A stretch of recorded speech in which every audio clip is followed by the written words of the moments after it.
जय माता रानी दोस्तों, मैं नीता आपके अपने चैनल नीता विक्रम में आपका स्वागत करती हूँ। माँ जगदम्बा के नाम का जयकारा लगाएं। कमेंट सेक्शन में जय तुलसी माता एवं ओम नमो भगवते वासुदेवाय अवश्य लिखिए। श्री हरि विष्णु भगवान आप पे कृपा करेंगे। आप सभी को शालिग्राम जी और तुलसी जी के विवाह की हार्दिक शुभकामनाएं।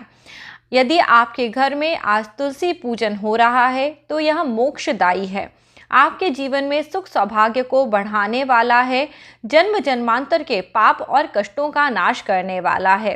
इसलिए इस दिन की तैयारी हर्षोल्लास के साथ करिए। आज मैं आपको बता रही हूँ 3 शब्द जो आपको तुलसी विवाह के दिन, देव प्रबोधनी एकादशी, देव उत्थान एकादशी के दिन रात होने से पहले अवश्य बोल लेने हैं। इन 3 शब्दों को बोलने मात्र से माँ तुलसी का आशीर्वाद मिलता है, जीवन में आ रहे घोर कष्टों से मुक्ति मिल जाती है। देव प्रबोधनी एकादशी इस वर्ष 25 नवंबर 2020 की तारीख को कार्तिक मास के शुक्ल पक्ष की एकादशी के दिन है। कई जगह द्वादशी के दिन पे भी तुलसी विवाह होता है, यानी 26 नवंबर 2020 की तारीख को भी कई घरों में तुलसी माता का विवाह कराया जाएगा। किसी भी दिन पे आप तुलसी माता का विवाह करा सकते हैं। आपको तुलसी माता का विवाह कराने से पुण्य फलों की प्राप्ति होती है, जीवन में आ रहे घोर कष्ट दूर हो जाते हैं। तुलसी जी का विवाह कराने से पहले आपको थोड़ी सी तैयारियां करनी चाहिए। थोड़ी सी हल्दी को दूध में भिगो के रख देना चाहिए। चावलों के स्थान पे काले तिल का प्रयोग करना चाहिए। अपने घर को सुंदर सजाना चाहिए। घर में नए बंधन बार लगाने चाहिए। अशोक के पत्ते और आम के पत्तों से अपने घर के दरवाजे को सजाएं। घर के बाहर रंगोली बनाएं। कई लोग पूछते हैं, क्या तुलसी जी का विवाह घर के अंदर कर सकते हैं या आंगन में करना जरूरी होता है? अब आजकल सभी घरों में आंगन नहीं होते, इसलिए आप अपने घर के अंदर भी तुलसी जी का विवाह कर सकते हैं। ध्यान रखें, जहां तुलसी जी का विवाह कराया जाए उस स्थान पे जूते चप्पल नहीं रखने चाहिए। उस स्थान को आप अच्छे से साफ कर लीजिए। हो सके तो थोड़ा सा गेरू अथवा मिट्टी से लीप लीजिए, क्योंकि कच्चे स्थान पे तुलसी माता का पूजन इत्यादि करने से विशेष फल की प्राप्ति होती है। तुलसी माता के पूजन में जो मंडप गाड़ा जाता है उसमें गन्नों का प्रयोग करा जाता है। गन्ने का प्रयोग करने से धन लाभ होता है, सुख सौभाग्य की प्राप्ति होती है। आप 1 की संख्या में 3, 5, 7 इस संख्या में गन्ने लाके अपने घर में तुलसी माता के विवाह का मंडप बना सकते हैं। यह मंडप गन्नों को ऊपर से बांध के बनाया जाता है। मंडप के नीचे तुलसी माता को सजा कर रखा जाता है और पास ही में शालिग्राम जी की भी स्थापना करी जाती है। जिन लोगों के पास भगवान शालिग्राम नहीं है, वह बाल गोपाल अथवा विष्णु जी की प्रतिमा के साथ भी तुलसी विवाह अपने घर में संपन्न करा सकते हैं।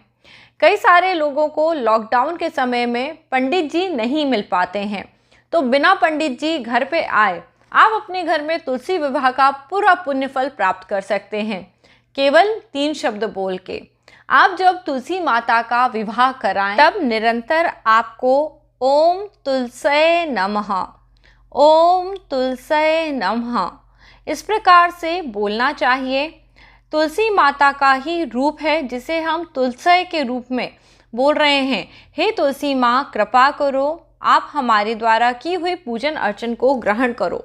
तुलसी जी के गमले के आसपास रंगोली का निर्माण करना चाहिए, यह बहुत ही शुभ होता है। तुलसी माता के गमले पे मौली का धागा लपेटना चाहिए। तुलसी माता को सौभाग्यवर्धक सभी चीज़ें अर्पित करनी चाहिए। सुहाग का सामान, लाल रंग की चुनरी, लहंगा, यह सभी चीज़ें तुलसी माता को अर्पित करके पूजन करना है आपको। इससे पहले जैसे विवाह में हल्दी चलती है, वैसे ही हल्दी और दूध का यह उपटन आपको माता तुलसी को और शालिग्राम जी को लगाना है। साथ ही साथ मंडप पे भी थोड़े से उपटन के छींटे देने हैं। शुद्ध देसी घी का दिया, धूप बाती इत्यादि प्रज्वलित कर लें। फिर उसके बाद गणपति जी का पूजन करें। ओम गंग गणपतये नमः कहते हुए गणपति जी पे हल्दी, रोली सभी चीज़ें अर्पित करें, दूब चढ़ाएं। इसके बाद आप शालिग्राम जी का तिलक करें। शालिग्राम जी नहीं हैं तो भगवान श्री कृष्ण अथवा विष्णु जी का तिलक करें और उन पे हल्दी दूध चढ़ाएं। उसके बाद उन्हें एक साफ कपड़े से पोंछ के रोली, हल्दी, अष्टगंध, केसर इत्यादि से तिलक करके काले तिल भगवान पे अर्पित करना चाहिए। अब इसके बाद तुलसी माता का भी पूजन करना है। उन्हें भी थोड़ा सा हल्दी दूध लगाना है। उसके बाद तुलसी माता को रोली, सिंदूर, चंदन, अष्टगंध सभी चीज़ें अर्पित करना है और थोड़े से काले तिल चढ़ाने हैं।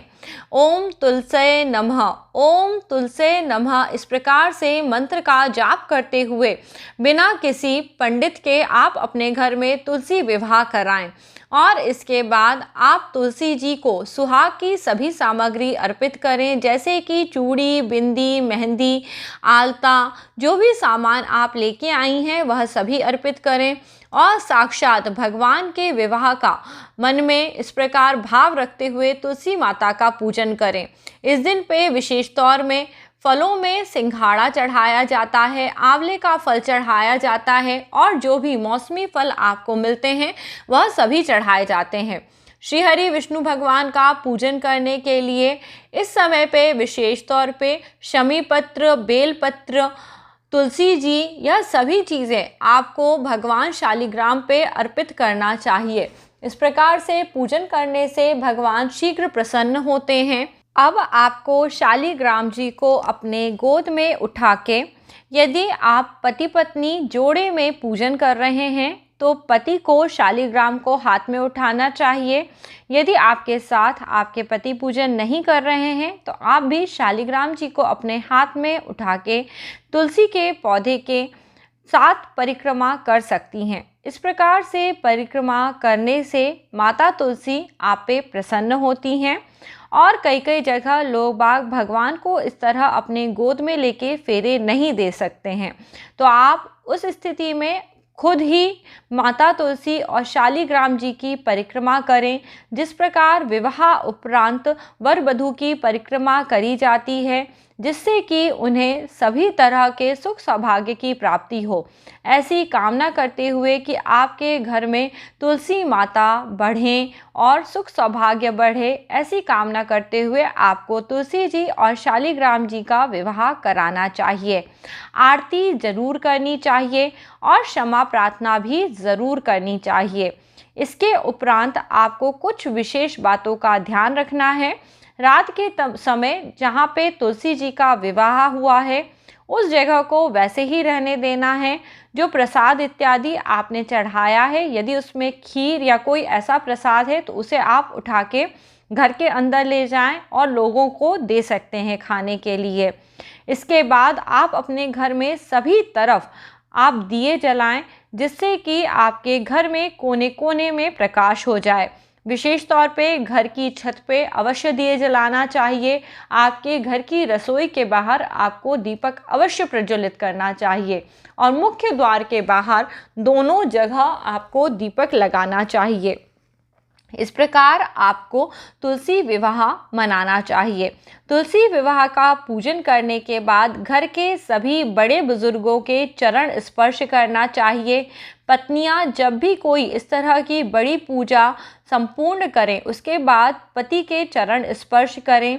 जिस दिन इस तरह का पूजा पाठ हो आप 16 श्रृंगार करें, सुंदर दिखें, जिससे कि आपका पूजा पाठ में अच्छे से मन लगे। इसके बाद कई लोग न्यूनतम भोजन ग्रहण करते हैं जिसमें कि वह कुछ फलाहार खाते हैं, तो आप भी इस पूजन को इस प्रकार करें। अगले दिन यानी 26 नवंबर 2020 की तारीख को सुबह के समय पूजन की सभी सामग्री आप उठा सकते हैं।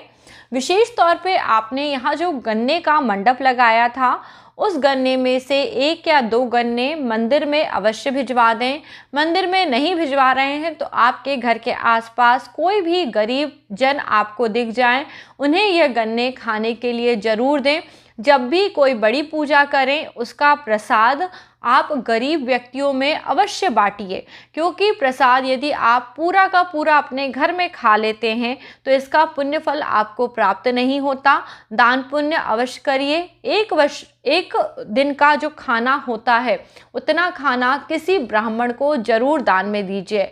ब्राह्मण पूजन करने से, ब्राह्मण भोजन कराने से आपको इस व्रत का पुण्य फल अवश्य प्राप्त होगा। और यदि इस लॉकडाउन के समय में आपको कोई न मिले तो आप गौ माता को थोड़ा सा भोजन ज़रूर करा दें। इस प्रकार से पूजा पाठ करने से आपके पूजा में कोई गलती नहीं होती। और यह 3 शब्द ओम तुलसे नमः अवश्य बोलिए, जिससे कि आपकी पूजा बिना किसी पंडित के, बिना किसी बाधा के पूर्ण हो जाएगी।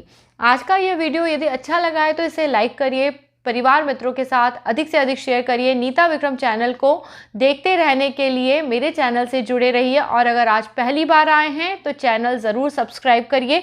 वीडियो के नीचे बने हुए लाल रंग के सब्सक्राइब के बटन को प्रेस करिए, बाजू में बनी हुई घंटी के आइकन को प्रेस करिए। अगला वीडियो लेके आपसे जल्दी ही मिलूंगी। जय माता रानी दोस्तों, अपना ख्याल रखिए।